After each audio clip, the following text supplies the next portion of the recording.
Hi everyone. Welcome back to How To with Connie. Today I'm going to show you how to use the CONCAT function in Microsoft Excel. This function is great for quickly joining text from different cells, like merging the first and last names into a full name column. So let's jump into this right now. So the concat function allows you to combine text from multiple cells into one. It's like the improved version of the old concatenate function, a concatenate function. Now the text is simple.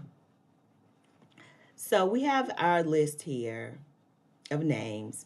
In column A, we have the first name. Column B, we have that last name. And column C is where we can combine those two names and give it the full name.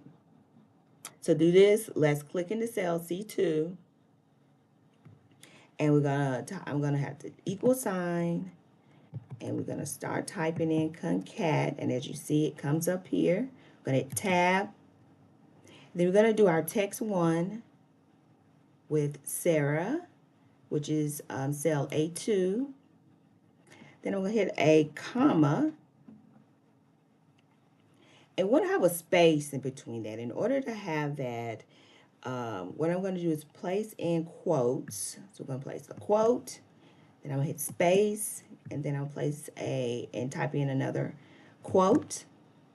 Then we're going to hit the comma, and then we're going to do cell B2.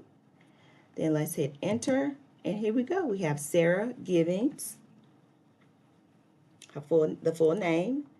And now what we're just going to do is to copy the rest of that down is by let's double click here. As you see this double cross here, just double click, and here we go.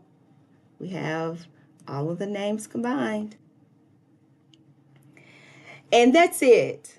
The concat function makes it super easy to combine text in Excel. If you found this helpful, give this video a thumbs up and subscribe for more Excel tips. See you in the next one.